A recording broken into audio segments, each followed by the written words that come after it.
Welcome to the Hyper Voice. I am your host, Stephen Morioka, and today I'm joined by Alexander Hill. Alola, Stephen. Alola. And we're also joined by Chris Danzo. Hi, Stephen.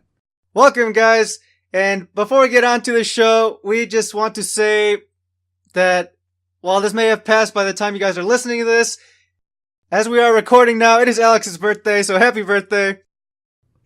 Happy birthday, Alex. Thanks, guys. Alright, so we had a lot of Pokemon action over this past weekend. We had the regionals over in Georgia. We also had a regional in Germany in Leipzig. Do you guys know how to pronounce that? Nope. No. The DreamHack German regional, Yeah. European. That works. I think it's Leipzig, so I'm going to stick with that. I hope I'm not wrong. I'm going to refer to it in any other way than by name. Me too. I'm right there with you, dude. Alright, that is totally cool with me too. So anyway, there was DreamHack in Germany, the regional, and we have results from these. Now, another thing before we get looking into talking about these a little more in depth is usually when we're looking at previous results, there are teams posted on Trainer Tower, which is relatively new website for VGC. They usually have the teams and results posted online pretty quickly after the events are over, or even before they're over. So if you guys want to follow along, you can go there, pull up both of those pages so you can follow along with the teams and the players there. And just thank you to the guys who get those teams posted up quick. So everyone has that resource to use. I think it's a very useful resource to have teams from major events, posted really quickly. And, just to have those available throughout the season. You can also perhaps notice any changes that occurred month to month or, through the season as a whole. Yeah, I really appreciate Trainer Tower stepping up right now and just getting the results posted up so quickly. Like you said, it's a great tool, and it's definitely something the community needs so that we can keep pushing the meta forward.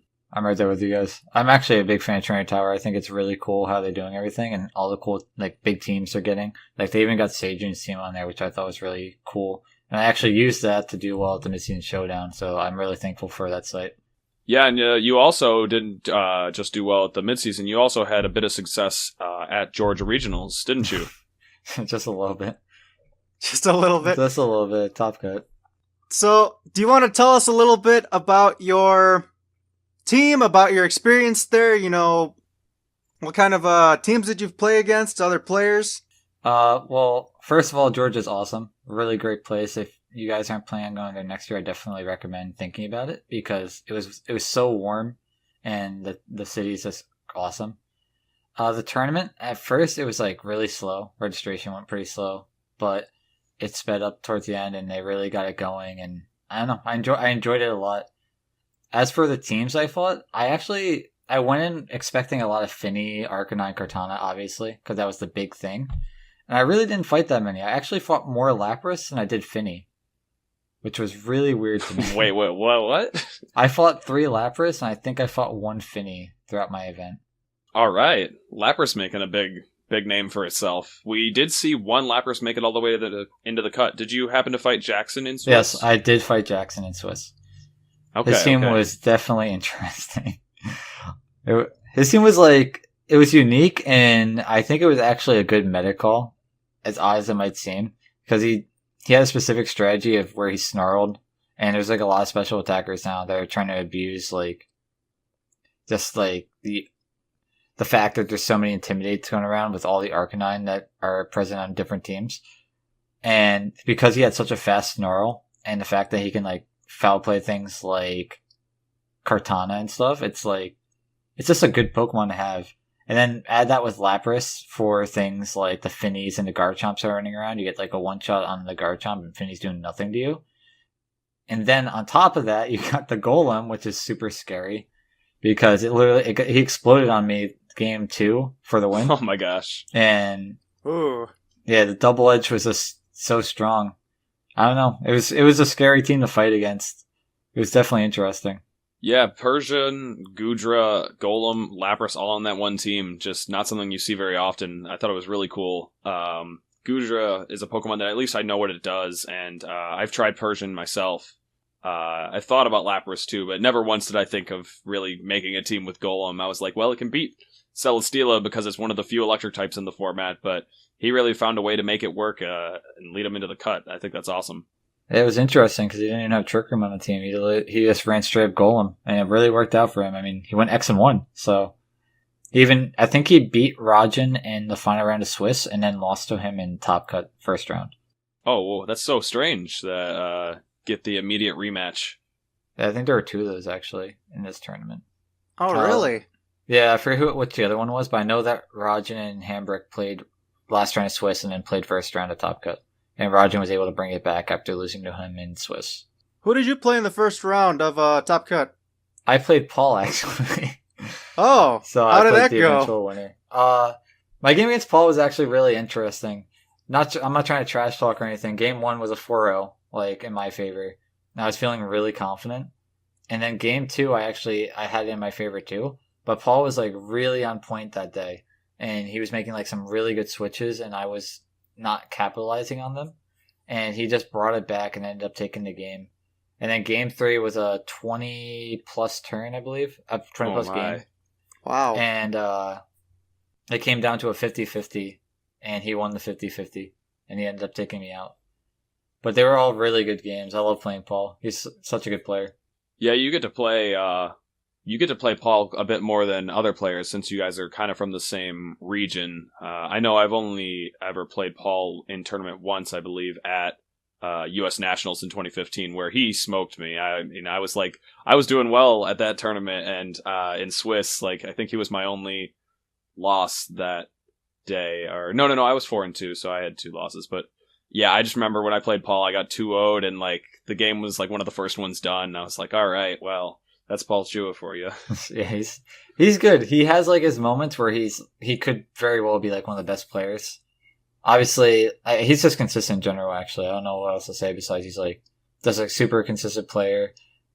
He's always doing well at events. I mean, I've almost considered him a rival now because at events I seem to do well at, I seem to always find a way to play him, whether it's in Swiss or Top Cut or something. Even my only tournament win at the Mid-Season Showdown in New Jersey, I played him both Swiss and in the finals. And even at the Mid-Season Showdown, I just got second at. I played him in top 4 to get there. So, I don't know. I'm used to playing Paul. I respect him a lot as a player, and I'm very happy to see that he was able to have a lot of success. And now he's really high in the CP charts too. Yeah, I don't know if we officially announced it or made it obvious enough, but Paul Chua did end up winning Georgia Regionals this past weekend, and it was a very interesting final to watch. I actually managed to watch it live because I did sleep through all of Swiss, or all of Swiss and all of Top Cut, but I woke up in time for finals, and it was a really good game.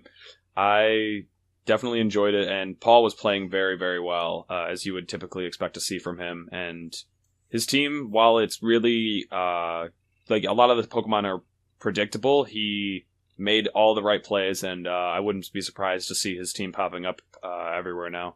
If there's something I can bring up, if you guys want to talk about it, the most unique thing about his team, in my opinion, was the Imprison Muck. Oh yeah, that was really cool. Oh yeah. Imprison Muck's really interesting because you can imprison not only other Mucks, but you can imprison things like Poison Jab against Garchomp. Garchomp's carry it sometimes. Even Araquanid's carry it sometimes. And more importantly, you can imprison Protect.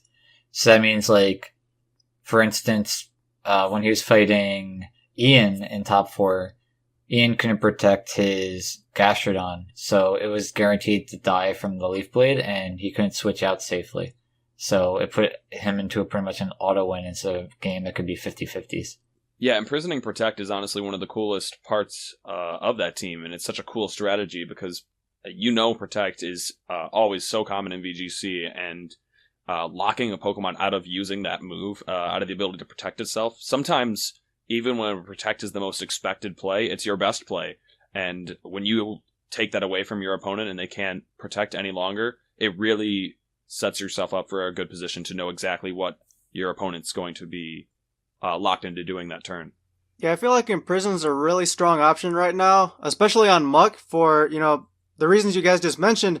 And, if this continues to rise in popularity, this type of moveset, you might start seeing, other mucks start counteracting that with maybe using Gunk Shot and Crunch instead. So that'd be kind of interesting to see. I was thinking, what Chris said. Creeping. The speed creeping is just running max speed mucks just so that you get off the imprison first. So that muck can imprison you. And then, that's what I was thinking, maybe you're right, and they could run other movesets to kind of go around it, but I'm thinking more along the lines of you want to keep your conventional muck moveset. Muck likes what it's doing, so it's just going to go turbo, the fastest muck you've ever seen. Turbo muck. That sounds cool, though. What did you guys think of his Twinkle Tackle on Tapu Koko? I actually think that was so smart. It was super, super smart what he did there. Because there are so many Garchomps just running all over the place, because pretty much Grandium Z is, as of right now, considered the best Z move for teams. We see it everywhere. Pretty much every top team is running one. I mean, even I think Wolf Click ran it to go 9-0 at the event.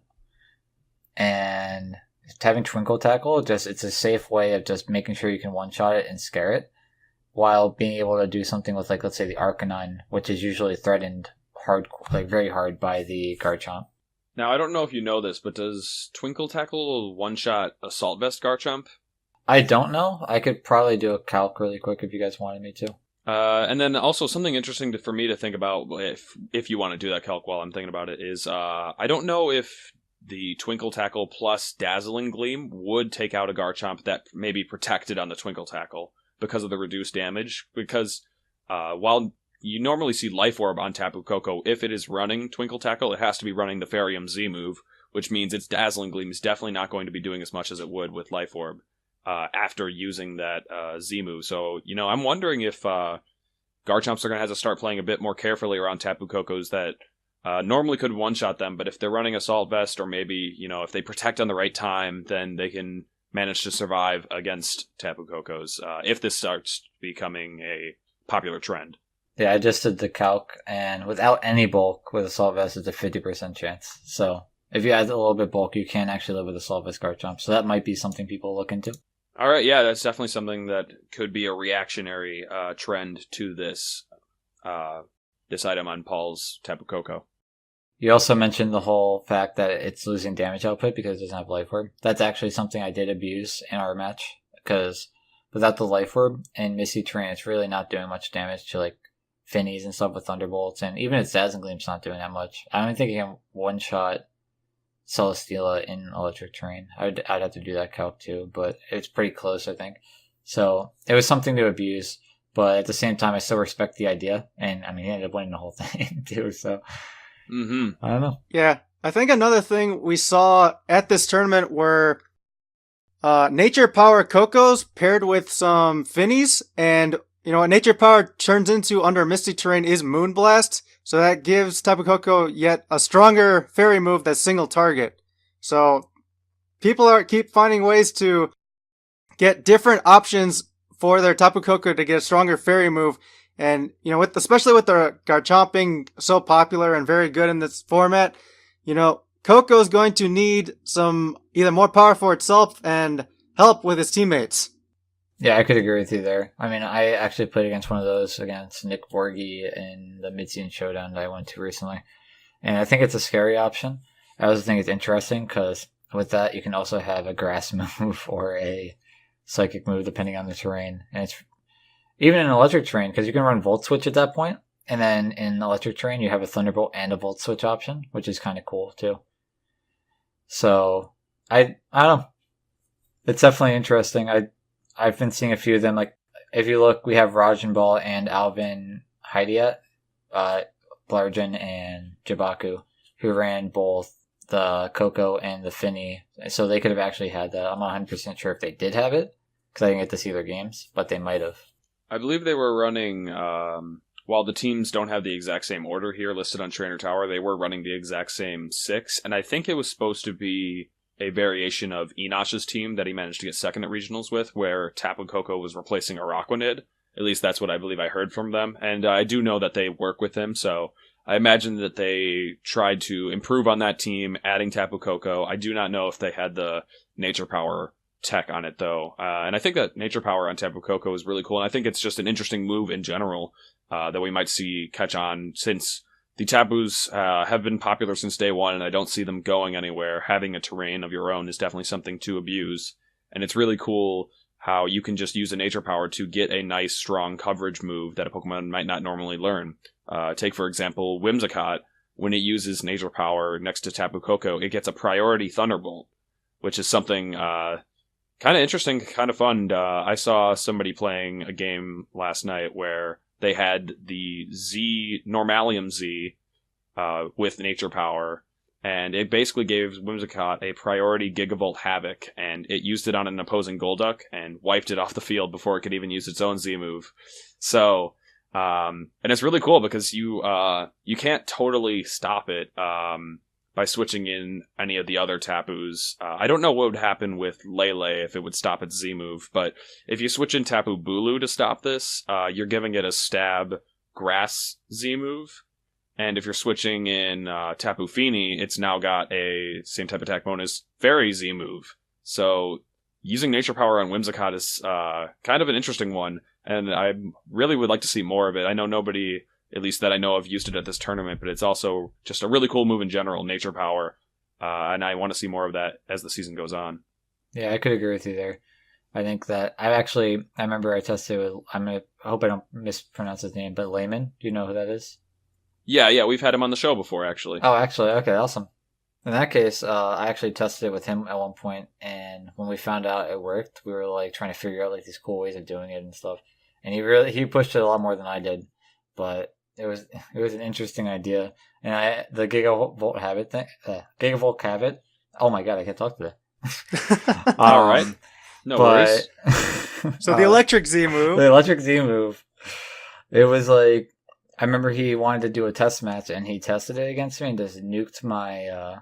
I believe I was using a Araquanid at the time, and just nuked my Araquanid off the field. And I was like, "Oh, this is kind of cool." Yeah, I failed to mention that whenever Whimsicott or any other Pokemon's using these nature power moves and getting the coverage, it's also getting the terrain boost on all of them, because the terrain converts them into moves that gets the terrain boost. Of course, if it's using a Misty Terrain Moonblast from nature power, it's not going to get a boost because Mystery Terrain doesn't boost fairy type moves, but any of the other terrains, it will get that boost on top of it. So it's essentially like using a stab move. If we want to move past this to talking about the rest of the teams, I'm just looking at them right now, and there's a lot of interesting Pokemon that we saw. I mean, obviously there was Hambrick's team with the Golem, the Lapras, the Persian, but then we see stuff like Cloyster. Yeah, we did see Mike using Cloyster. He was using a very typical looking team, and I believe if you want to see the team, Mike posted a paste bin of it on his Twitter. So if you wanted to go check that out, you could. And he had a Cloyster, I believe, with no attack investment, and it was using Shell Smash, Icicle, Spear, Rock Blast, I believe.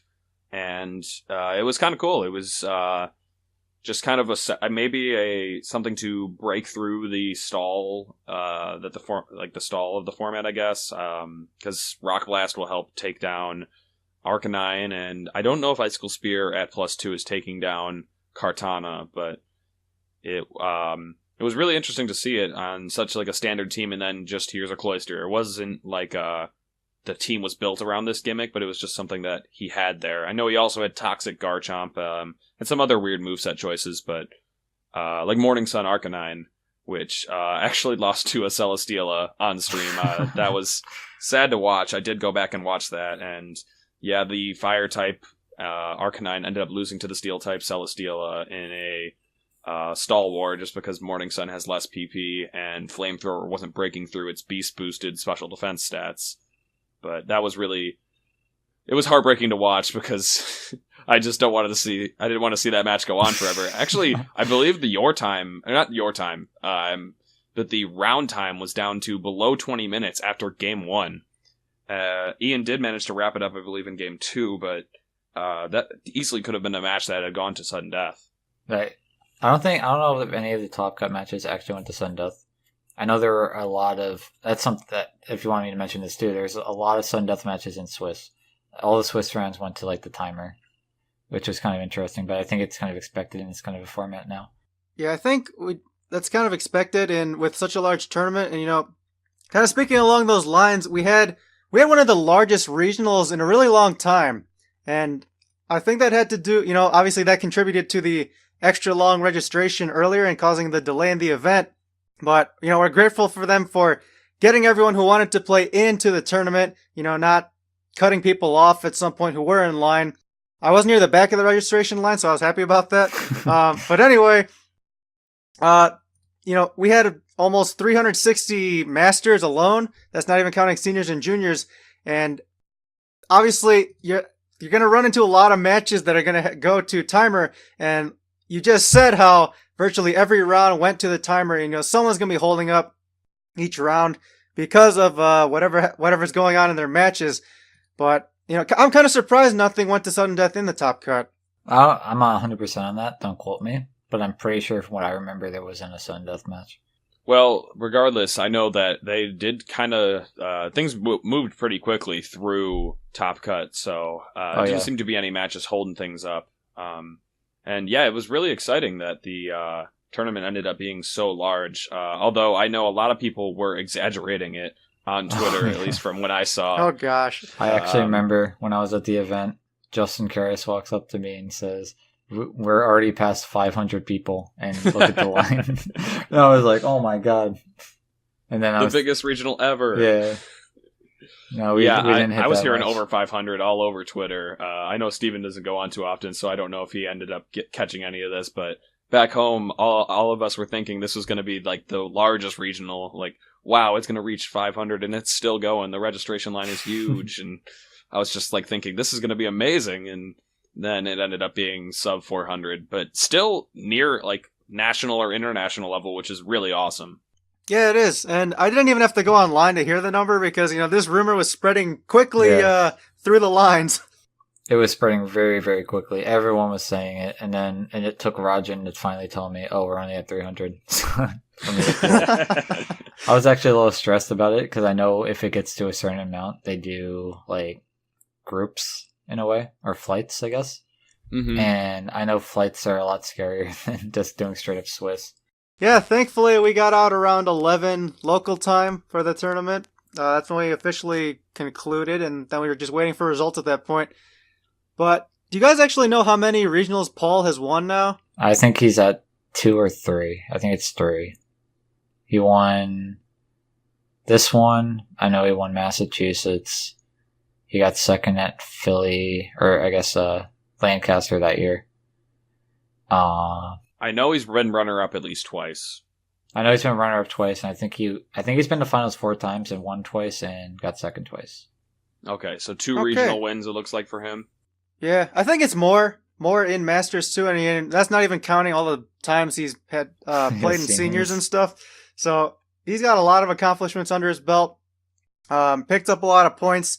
And speaking of other multiple champions, we can come back to talk about some of the Georgia teams, but I kind of want to jump over to the DreamHack tournament and talk about Marcus Stoddard winning yet another event.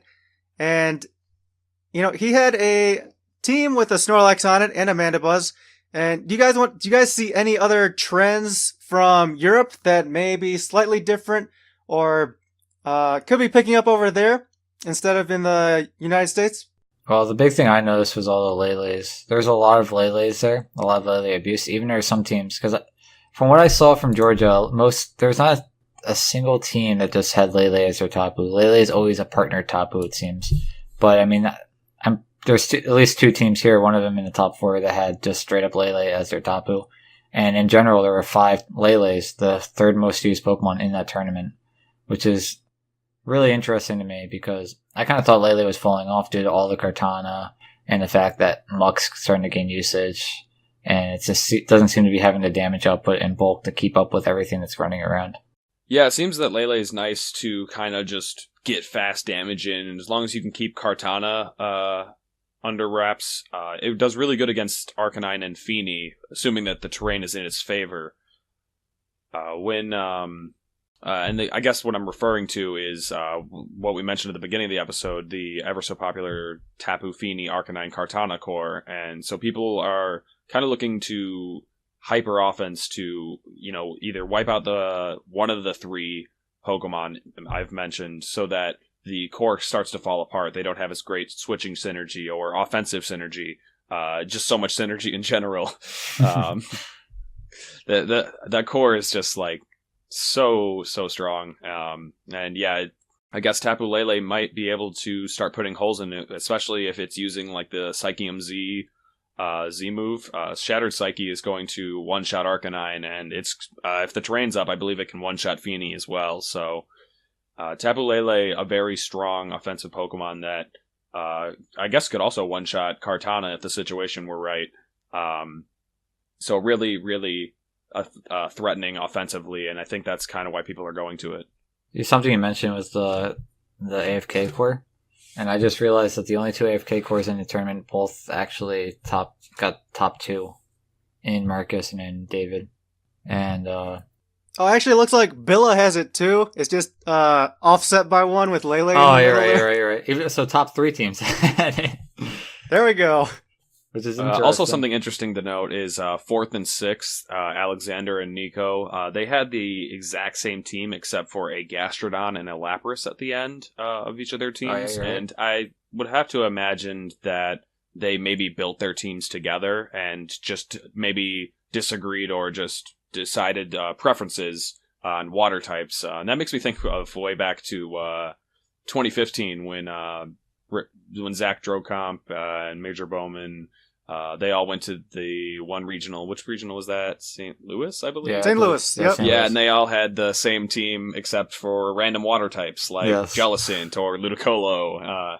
And it was just like, put in your filler water type, and then here's a solid core. That's actually interesting. I didn't even notice that. Something else interesting to bring up is the fact that Arcanine and Garchomp are literally all the way down to 6th place. It goes from 1st to 6th with those, and then there's still an Arcanine in 7th, and then the only team that doesn't have an Arcanine is the 8th place team. Yeah, and it's kind of neat to just see them all just trickling down through almost every top cut spot there. And Arcanine and Garchomp are very good Pokemon, so that's not a surprise. And it's also kind of cool how 1st and 2nd place we had Marcus and Davide. Their teams are virtually the same except for Snorlax and Coco. So one's opting for the faster option in Coco, and then Snorlax is more of the Trick-Romancer down for Marcus. Yeah, actually, you're right. You're right. That's actually really interesting. I know Steven's probably pretty happy with this news because he's a big fan of Snorlax. And I wanted to ask you guys, because I don't know myself, did Marcus end up winning that mid-season as well, or did he not? Yes, he did. He did? He won both. So did he go undefeated the whole weekend? I'm pretty sure he actually only... I don't know if I read it correctly, but I think he lost 4 games in total out of the tournaments. Like 4 games. He straight up won both of them undefeated. He just dropped 4 games in 2 tournaments. Wow. So he didn't... Did he lose any sets? No. Because he went undefeated through Swiss and then won both of the cuts. So just lost individual games. Mm-hmm. What a beast. Yeah, he had to have gone undefeated if he won all in Swiss and then win the tournament. Yep. What was I going to say, though? Marcus, actually, I don't know what I was going to say. But anyway, there was a Snorlax, other than on Marcus's team. We have, Georgia also made some neat appearances. You know, I always look out for Snorlax because I absolutely love it.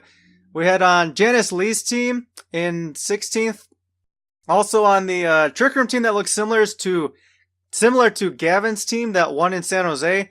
And then Luis Milic in 6th also had a Snorlax on his team. Also paired with Tentacruel, which is certainly unique on his there. Oh yeah, that's actually so Tentacruel's always been interesting to me because it's fast. It's a fast water type that also has good special bulk. It's just interesting in a meta with all these ground types running around at the moment to bring it. But it seemed to work really well for him. So I was actually wondering what you guys thought of it. Well, see, he had I'm thinking of a different Tentacruel team that did well in the Dutch Open, I believe. But yes. I'm assuming that he also had Liquid Ooze, because that's really nice against Celesteela's Leech Seed, causing it to take damage instead of heal damage. Okay. Which is a really cool part of it. It also works the same way for, say, Tapu Bulu's Horn Leech, and any other draining moves like Giga Drain or Draining Kiss or something of the like that, Drain Punch. Yes. They would all take damage instead of healing it.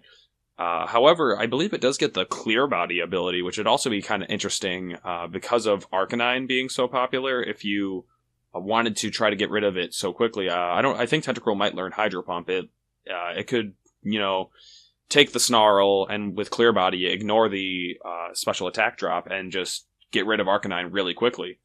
That's actually interesting. I didn't even think of it like that. That's pretty cool. Yes. And looking at his team, he does have the dual fire types, so Celesteela probably wouldn't be too much of an issue. Actually, it's double fire and double water. That's true. That's good to point out there, huh? And another Snorlax team without Trick Room. Yep. And he had Ninetales to deal with like Garchomps too, which is actually interesting. That seems really interesting, actually. Huh. It was kind of slow without Trick Room, but it seemed to work for him. I mean, he got top 8. Good on him. We saw a couple of Ninetales here at the event, and one of the more interesting Ninetales teams was Brian Humes. Yeah. He had Alolan, Sandslash, and Buzzwole. He was the hype of the tournament. Everyone was talking about Brian's team because he was X and 1. He was X and 0 until he fought Wolf, and then he stayed X and 1, I believe, the whole entire event after that. And it's just really impressive. I mean, if your only loss is to Wolf and you're using a team that has such unique Pokemon, you're going to get some hype behind you. And he played really well up until he got Chuppa. But, I mean, it was a very unique team. It's very cool. Buzzwole is an interesting Pokemon. And then, I've never actually thought about Sandslash, but I believe he had Continental Crush on it. I'm pretty sure it was Continental Crush. Or Tectonic Rage? It was one of those two. I know it's one of the two? One of the two. I thought someone told me it was Continental Crush, but it could have been either. Does it learn Stone Edge? I actually don't know. I know it learns Rock Slide. Maybe. I know it learns Earthquake, and I know it learns Rock Slide. I don't know if it learns Stone Edge, because that makes sense for a Continental Crush. But if not, I just probably... Well, I guess you can't Earthquake next to anything either. No, you're right. So you could be right on with the Continental Crush and perhaps a Stone Edge on it, just because that would make the most sense with his team composition. But then again, in this meta, we do have a lot of teams that seem to have a Garchomp on it without anything to Earthquake next to. I mean, best example would definitely be Wolf's team. Wolf went undefeated with a team without a floaty, but yeah, he still had the Garchomp to Earthquake with. Yeah, it's almost becoming a trend. Like, sometimes you just don't have a room for some of the other flying types, if you don't need Celesteela on your team. And, you can see a lot through a bunch of these top cut teams, and even in previous events, you have Garchomp or Crocodile just running solo there without having Earthquake partners. It's pretty obvious to see that you'll be using Tectonic Rage on them. But in order to Earthquake, you need to be either likely hitting into your partner or protecting them, and, makes some of the team building issues a little bit trickier. This is true. This is very true. I mean, I remember back in the beginning of the format, back when we had the quote-unquote team that everyone was going to use, it actually had both a Gyarados and a Celesteela next to a Garchomp, so it had two things to Earthquake next to. It's kind of interesting how much it shifted. I mean, if you look at this, we have two teams with Crocodile and Rajan and Alvin that have nothing to Earthquake next to. And then we even have Wolf and I think it was Chuppa, who can't Earthquake next to anything either. So it's actually a trend, and they all did really well in the event too, so it's interesting. Yeah, I think what stands out to me most is despite, some of the more standard and common Pokemon that are, obviously strong in this format, you're seeing a lot of wild cards among these teams that let people, show their kind of individuality in their team building and just with the teams. And I think for spectators, that's good for them because they like to see that in the variety of teams. And for us, it always keeps us thinking, why did they use this Pokemon? What kind of role did it have? And, as players, we also tend to like seeing variety despite not needing to have it always. Oh, I agree. I actually love the variety. It's cool to see new Pokemon, but it's also cool to see unique, different ways to run Pokemon that are already common. The best example I could see is the Finny that Wolf had, where he had Swagger and Heal Pulse on it. I actually never thought in a million years anyone would try to run that with the Swagger decrease in accuracy. But Wolf made it work. He went 9-0 with that team, and that's just now it's another Finny that we have to like look out for and see besides the Specs and the Calm Mind one, which is very interesting to me. It's really cool. Top that off with the Cursed Muck that we barely ever saw. I mean, now we have both Imprison and Cursed Muck to watch out for. It makes everything very, very interesting in terms of team preview and team building and just in general, like, what is this meta shifting into? What have we missed? And I really like that. I think it's really cool.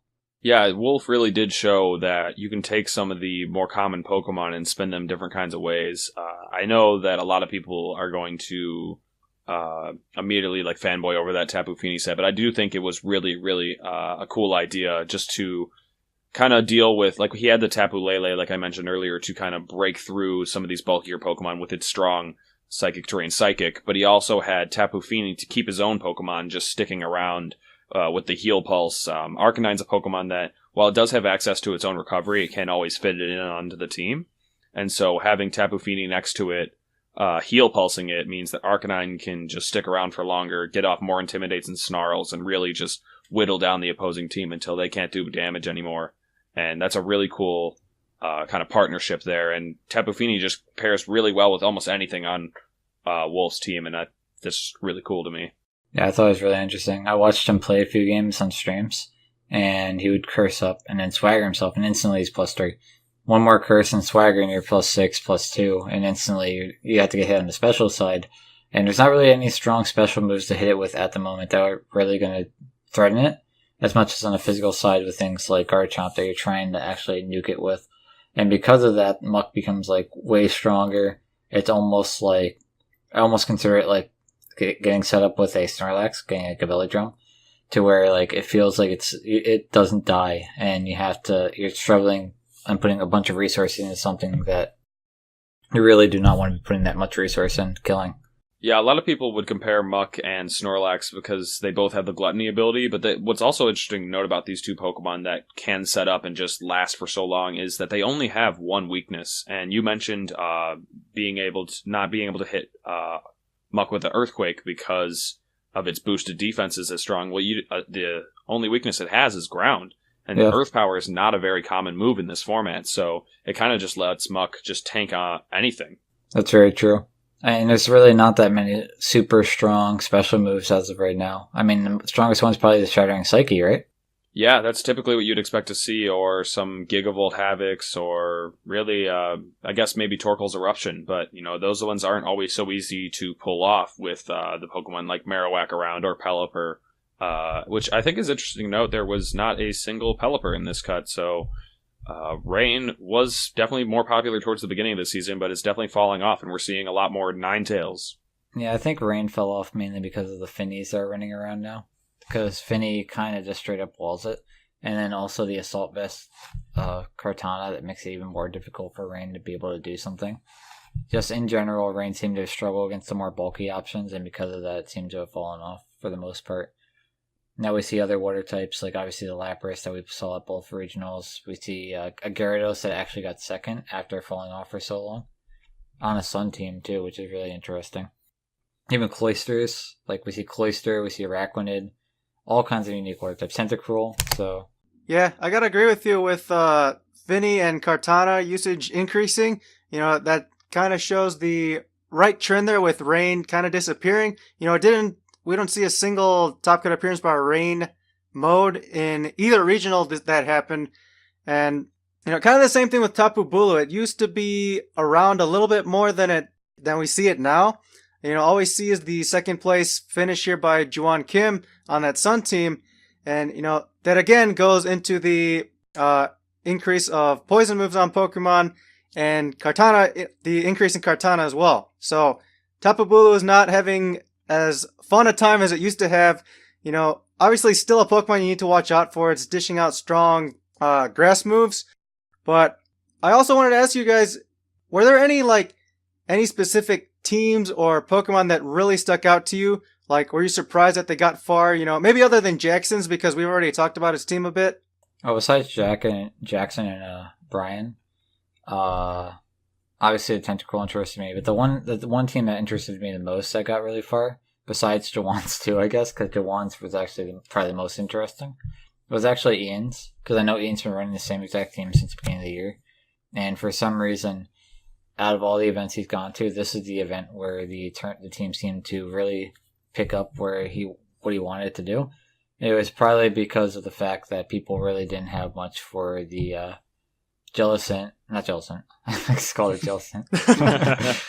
For the Nihilego and the Incineroar. That duo actually seemed to do him wonders because people are trying to deal with Nihilego with their Kartana, and when you have a Incineroar next to it, you're getting threatened by the fire moves plus the fake out support, which can really make a matchup difficult. Yeah, and while we didn't see many Nihilegos, Nihai Lego, however you say it, we didn't see many of them. We only saw 2 of them in the top cut. They both made it to at least semis or further. So it definitely seems to be a strong meta pick. Both of them paired with fire types to annoy Kartana because of its very strong matchup against it. And it was just really cool to see how people are trying to poke holes in the Tapu Fini, the AFK core as you called it. I actually hadn't heard that name before today, but it's a lot shorter than listing off the Pokemon every time. And yeah, it's really nice to because it deals so well with Arcanine and Tapu Fini, thanks to its high special defense stat and awesome offensive coverage. Just pairing it with a fire type can be enough to kind of scare Kartana away. And on Juwan's team, we saw quite the interesting ways of supporting that Nihilego with a fast hidden power fire from Lilligant in the sun, and other ways to maybe annoy Pokemon, giving Nihilego a tough time, like Bulldoze on Torkoal. Oh, yeah. That was super, super weird and interesting. I like when he brought that out, I think at the end of his top 4 set against Alvin, it was just so strange to see. I didn't even know it learned that move. I didn't know either. It's definitely an interesting speed option. And speaking of speed control, I was just thinking about it. I wonder if Ian and Juwan ran different forms of Jelly, because I don't see a Trick Room option besides Jellicent. Jellicent does actually learn Trick Room. We don't see it too often, but Jellicent. I keep saying Jellicent. I call it Jelly. I don't call it Nihilego. So when I see it, I'm trying to speak of it as in Pokemon terms, so I just keep calling it Jellicent. But yeah, I mean, like, I wonder if he did run the Trick Room on it, because I didn't get to see the finals match, like this game 1 of it. But I did get to see Ian, and I know Ian did, in fact, run the triple attack Focus Sash one. So, who knows? Maybe it did have Trick Room. That just shows another different way you can look at the Pokemon, because, I mean, if you look at Juwan's team, you'd assume he would want the Trick Room option for the Torkoal. But then he didn't even have Eruption, actually, now that I think about it. Yeah, what was his full Torkoal moveset? I know one of my favorite things about that Torkoal was the Heat Rock. I thought that was a really smart item to put on it, because a lot of people try to stall out Sun turns just so Lilligant doesn't give them as hard of a time, and when you're counting them down and then suddenly the last one ticks off and Sun is still there, sometimes that's just it. That's how you lose the game. Yeah, he actually had Heat Rock, Overheat, Heat Wave, Bulldoze, Protect, I believe. Yeah, last move was Overheat too, and I like the option for Heat Rock.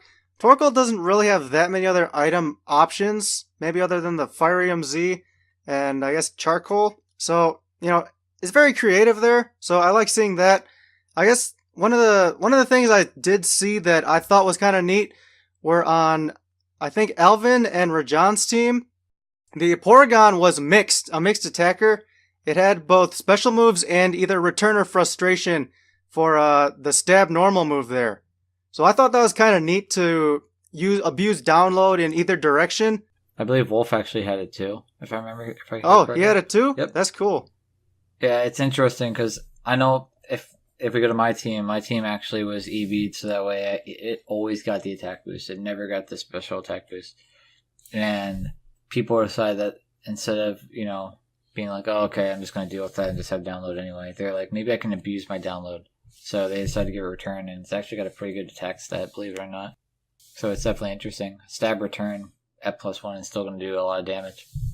Yeah, I always like to compare Pokemon to Talonflame because it's such a common physical attacker, and Porygon 2 does have a 80 attack stat, which is only 1 point lower than Talonflame, and if it gets the correct download boost, it's going to be hitting plenty hard. So using Return is hitting just about as hard as Talonflame's using like a Choice Band or something like that. So definitely can still do hold its own, and without the boost, Tri Attack is not going to be hitting as hard. So it's really nice to take advantage of that, but going forward, we're going to see it kind of having a bit of trouble against maybe Arcanine just because of its Intimidate ability, and also if they see the Return, they might start to Will-O-Wisp Porygon, since having residual damage on Porygon is already a good thing.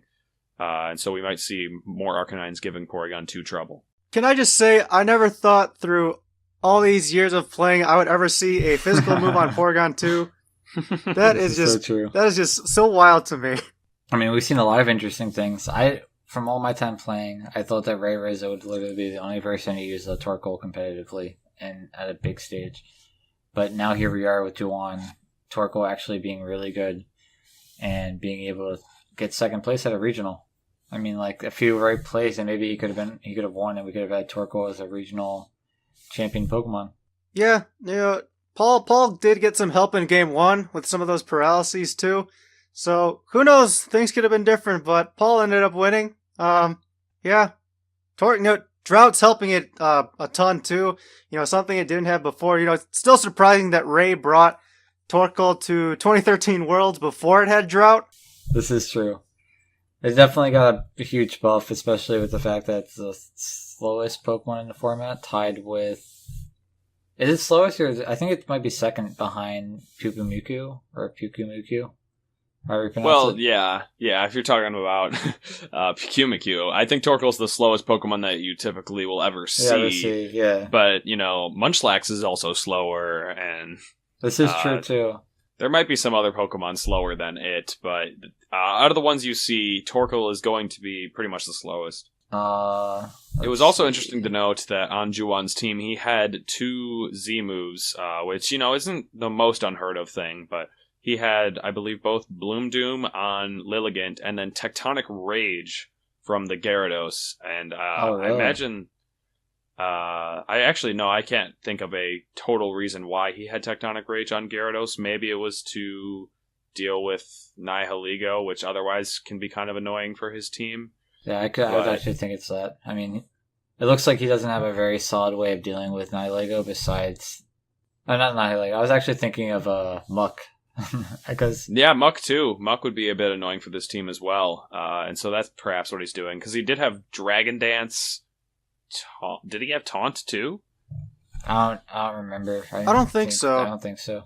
Maybe he didn't. He's probably going to have Waterfall. He has to have Earthquake for that Z move, and then Dragon Dance Protect. So I'm guessing. I'm pretty sure that's his moveset. And what's kind of neat about having those 2 Z moves with the Tapu Bulu is with Grassy Terrain, they interact with each other the opposite way. Bloom Doom gets a power boost. Tectonic Rage gets the decrease. Well, it doesn't actually get decreased. Oh, sorry. His Earthquake then later if he uses it. Tectonic Rage isn't actually Earthquake. It's like a transformed Earthquake that no longer identifies as Earthquake. Yeah, if you ever want to remember what moves get decreased ground-wise, it's always the moves that are spread for ground moves. So Earthquake, Magnitude, Bulldoze, things like that, they get decreased from the grassy terrain. Oh, so those moves that actually have to tear through the ground. How about that? Yeah, that actually makes a lot of sense. No, that's actually good to know about Tectonic Rage, because I wasn't 100% sure on that. And while Torkoal was definitely not using Bulldoze for damage, it is technically reduced when it's in the grassy terrain. It is. This is true. I actually, sadly, as I'm looking at the top cut, I only played 2 people on top cut during Swiss, and that was Chuppa, who was running a very interesting team, and that's another game that came right down to the wire, and that was on stream. And I believe after doing a little research and playing a few games with other people who've been using the team, it was a Salt Vest Gigalith, which I find kind of interesting. And then I also played, I played Hambrick, and Hambrick was running a pretty interesting team too, as we stated. I don't know the item on the Golem, but I do know he actually ran the Life Orb on the Faramosa, and he ran Water EMZ on the Lapras, which was very interesting to me. Oh, Looking definitely. at his team, I guess Lapras might have the Waterium Z just because he didn't really have another Z move on the team. But, Faramosa would definitely be the number one candidate in my head to have the Z move, just looking at the 6. However, that does sound really interesting, having Hydro Vortex. Maybe that was just kind of his fastest way to get rid of Arcanine. That would make sense. I mean, when I first started playing him and he led Faramosa, I instantly thought, okay, he's going to fight EMZ into me. And then later, when I found out that he had the Life Orb, I was kind of confused, and then he Water EMZ'd into me. And even though it's not the strongest, it still hits pretty hard because he's running Hydro Pump with it. So it was still scary, despite that. Yeah. Well, what did you actually think of the Assault Vest on Gigalith? Because it is giving it massive special defense with the Sandstorm boosts, but Gigalith could always appreciate Protect and Wide Guard. But I'm guessing he has some kind of speed control on there, maybe with Bulldoze or Actually, Rock Tomb is the speed one. Actually, I do know the moveset. It's Stone Edge, Rock Slide, Heavy Slam, and Earthquake. Okay, so no speed control. No speed control, actually. I didn't get to actually fight the Gigalith. He brought Coco, Kartana, Arcanine, and Garchomp, I believe, all 3 games, And it was Snarl, Arcanine. It's pretty much what you expect out of the Pokemon, with the Ground EMZ, the standard Snarl, the standard Life Orb, and the standard Sash. Or I guess not as standard now, but the team was pretty much straightforward on how it worked, but it was still pretty well built and pretty scary to play against. I was going to say that it's another one of those cases where the team has nothing to Earthquake against, or next to, and Gigalith, it could be a potential Earthquaking partner for Garchomp if it had the Wide Guard, but instead it has the Assault Vest, so not only can it not protect to avoid its Garchomp's own Earthquake, but he added Earthquake of its own, which is already on a team with no Earthquake synergy, so I guess VGC 2017 just treats Earthquake a little differently, whereas in past formats we saw a lot of Pokemon levitating or ways to avoid Earthquake. However, I guess we're a bit more limited in this format, not as many of the popular flying type Pokemon, which actually I think typically ended up being legendaries anyway. This is true. It's not as common anymore, so people are just running Ground EMZ to get off that one big ground move, and then I don't know what else they're doing with their Garchomp, because Earthquake's a pretty cool move. I think he had Dragon Claw too, actually. He did have Dragon Claw. Okay. Dragon moves seem to be a little weird to use right now. I mean, if you look at the top cut of, I believe, both regionals.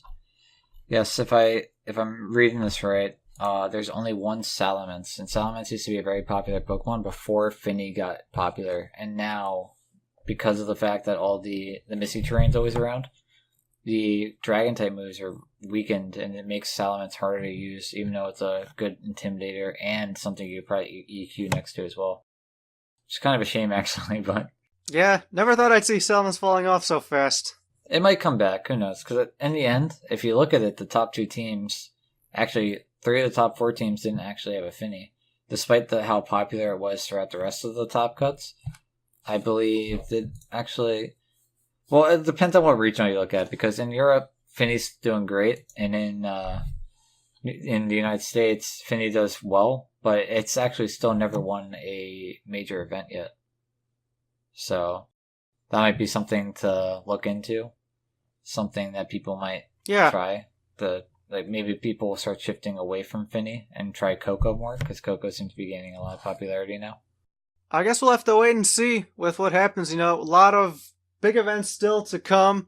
It was actually interesting because I never realized that Finny did not win an event yet. Just something I had never thought about yet. That's kind of neat. Hasn't taken the title yet.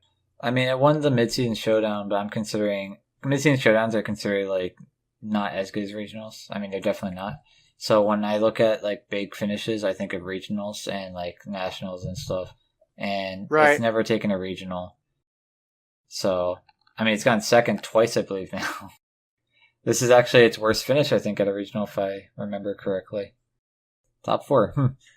Still not bad. Yeah, MSSs definitely don't fall into the major event category.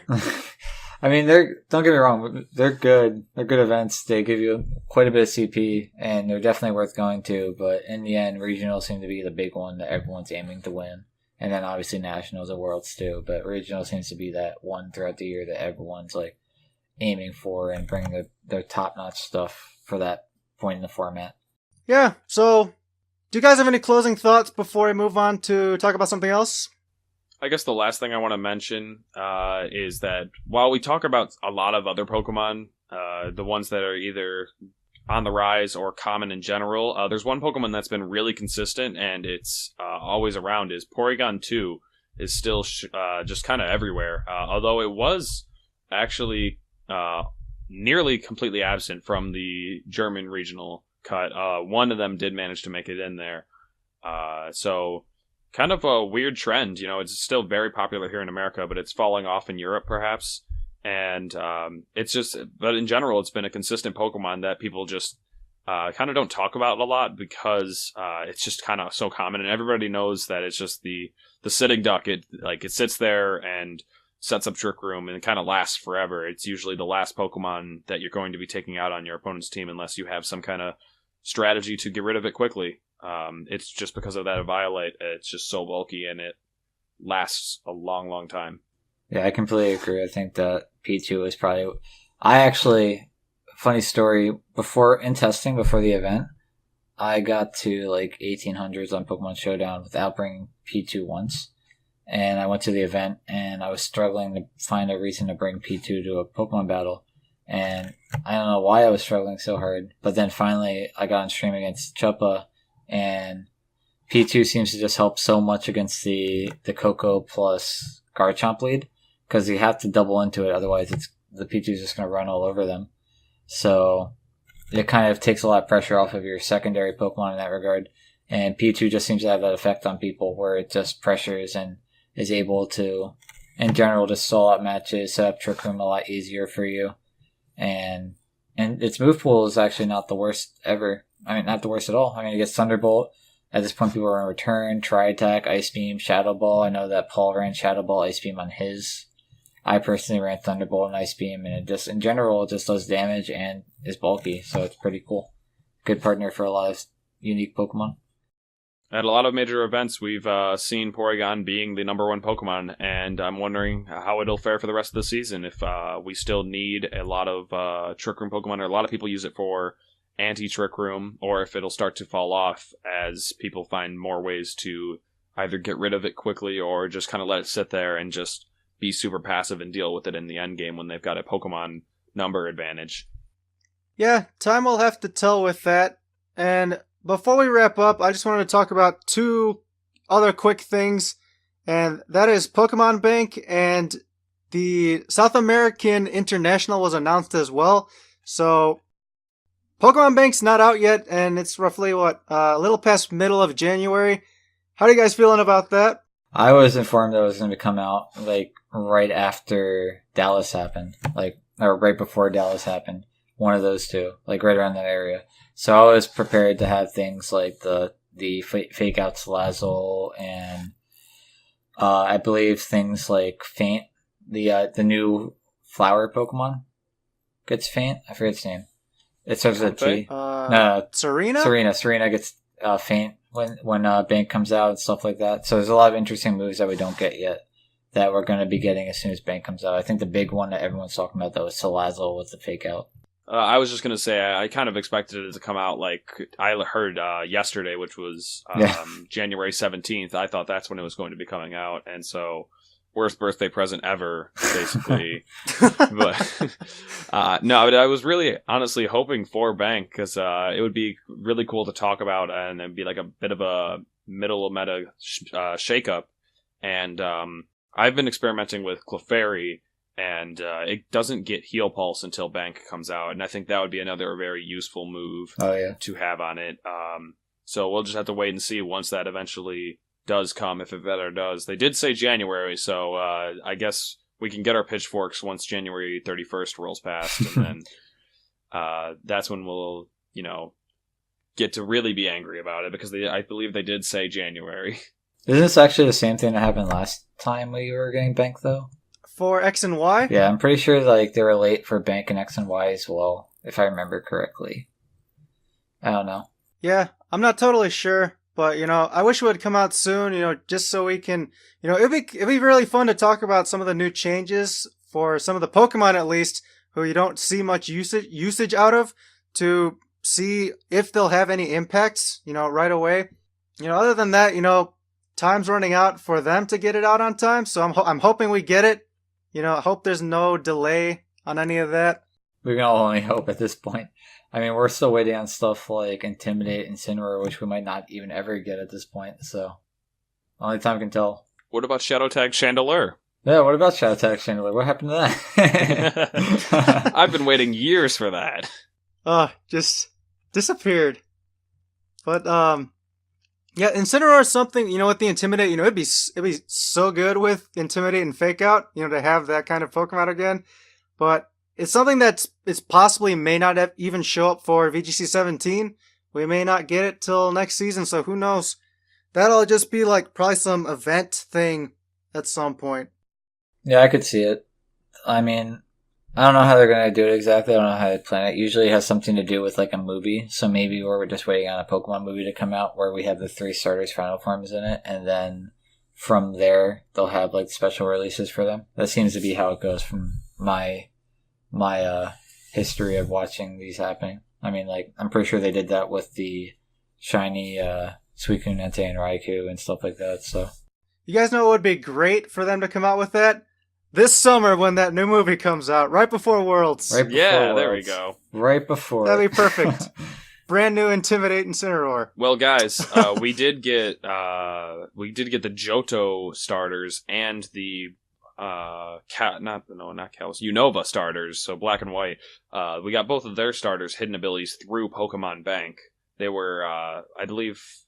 I don't know which ones were for signing up for it. I think that might have been the Johto ones. And then sometime later, if you, I think, renewed your Pokemon Bank for another year, you got the Unova starters with hidden abilities. So who knows? Maybe this could end up being a way for us to get hidden ability Pokemon. It could also just give us, like, X and Y hidden ability Pokemon or first gen or something else like that. But Pokemon Bank has given us hidden ability starters before, at least twice in the past. So I don't know. It's something to hope for. That is something to hope for. I've been told by a lot of like top players that when Incineroar gets Intimidate, it might be like top used Pokemon, best Pokemon in the format. It might actually be that good. So who knows? We'll see. I mean, the other 2 abilities are pretty cool too. I mean, like Water Hyper Voice. That seems like a fun little option to have. Oh yeah, I think so too. Whatever. I don't remember what the ability is called. Liquid Voice, maybe. I think so. Yep. That's What's it. Decidualize? I forgot. It's nothing good. It's like Is it Sniper? Long Reach. Long Long Reach. Reach. It just avoids like Rocky Helmet and Iron Barbs and Rough Skin. Oh, okay. Yeah, it's just turning into a sharpshooter. Not that it isn't one already. Last thing. So Bank, please come out soon. We're all hoping for you. Same with the Intimidating Incineroar. That would be great. Last thing is, over the weekend, the South American International is also announced for April, which is just a month after the Oceania one. So April 21st through the 23rd in Sao Paulo, Brazil. Guys, any plans? No. I actually didn't even know that it was announced until I saw it in our group document about what we were going to be talking about. So yeah, this is the first I'm hearing of it. It sounds exciting though. Yeah, I know people have already been talking about it, but I believe like the prices are pretty high already. So we'll see. We'll see who can go. I know that they. I have a question actually, really quick. Did they say that we only had 4 international challenges? International. All yeah, right. I believe so. So Right, there are only 4. So in this case, we had the London one, we have the Australian one, we have this one coming up in Brazil, and then we have the US one, right? North America. North American one. So it could be It's anywhere. called North America, but it's going to be in the United Hopefully. States. Well, yeah, we'll hope. Otherwise, I got to get a passport. Yeah. I mean, I'm probably going to be at Toronto, so I'm going to have one anyway, hopefully. So we'll see. Either way, Yeah. In that case, we have all 4 of them pretty much confirmed. We're just waiting on where the last one is, which hopefully it will be around this area somewhere, which is really cool. Yeah, I'm holding out for Chicago. Yep, same here. You know it. I don't think they've ever actually made an announcement yet about it, but the stipend thing for international challenges, you think they're still going to do that for the top 8 players? Ooh. I don't know. That's, still something we'd have to wait on, I guess. Like, there hasn't been any announcement yet. Because that would be very interesting, because then the top players will get to go to another international challenge, and in that case, it's going to be very interesting, because we'll have a lot of top players in Brazil who can actually make it a very, very interesting tournament to see. I mean, either way, it's going to be interesting, and I'm sure a lot of people are going to fly out to it. But getting, like, some of the top players, like, as of right now, I believe it's Tommy, Ian, Choppa and Wolf. Wolf. Is Wolf up there? Yeah, Wolf, I believe, is 4th. Well, now he has to be 4th because he just did so well. Yeah, in that case, we'd have a Wolf going there pretty much for free, being able to show us what he can do and show us like what he's come up with, and that'd be very interesting to watch. And I think that would help make it more entertaining. It's just a matter of if they are willing to do it. Yeah, I think when at first the stipend and travel information was first announced about, just the season in general, we all kind of pretty much knew it was going to be a mess going out throughout, and still seems to be that way. Still a lot of mystery shrouded around it, and we don't fully understand how things are going to work. And it looks kind of messy with the 2 internationals, kind of lining up 1 month apart like that. Oh yeah, that's definitely true. I didn't even think of it like that, but you're definitely right on that one. I wonder if they're actually going to go for it then. It's cool. It's a cool concept, but it's obviously a lot of money, and I guess in a way it makes it difficult for people who are not in the top 8 to catch up, because now all of a sudden they don't have, like, the top players have a free trip. So it might be a little difficult in that regard, but who knows? We'll see. Right, especially for people going for day 2 worlds. That's the biggest issue for them. The only other thing really is this system wasn't executed very well. Even though it's the first year really doing it this kind of way, for VGC at least,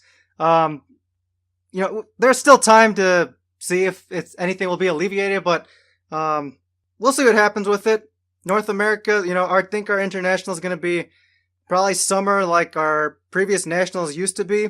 So we'll see. We'll see what happens. Yeah, we'll see. I'm just kind of happy that they're trying out new things, It's kind of a cool concept to have, like, bring out the top players and have them being able to go to more events to bring more, like, traction and more, make people want to actually tune in and be able to watch these events happen and go down. And I just like the idea. I just don't know if they really did the proper way they should have. Maybe instead of doing it, like, here's an idea. Maybe instead of doing it like, how they're doing PCs, how each PC for each region they have, you can only get 2 finishes and that only counts towards that season. Right. Maybe they should cut the seasons up so that way there's, like, regionals in each region for each season, and then whoever gets the most points in that season get the free trip. So they base it off of the CP you get for a specific time frame, and then go from there. That's just an idea I have, but I don't know how they'd really be able to do that properly. Yeah, because, like we said, the alternative to that is what we have right now, where people just kind of get to ride the CP train and just collect more and more as they have access to these larger events that pay so much. I don't know. At this point, there's nothing we can do.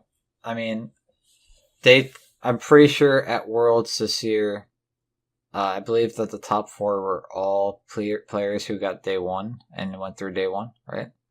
Yes. I don't know exactly. Oh, yeah, okay. But I do know that they get day 1 for making it into the top 4. Oh, yeah, I know that. No, I'm talking about, like, the fact that even though there were players that did well at Nationals and players that slipped at Nationals, and there were good players that had to play in day 1, in the end, the top players ended up being from day 1. So maybe we'll see something like that happen again.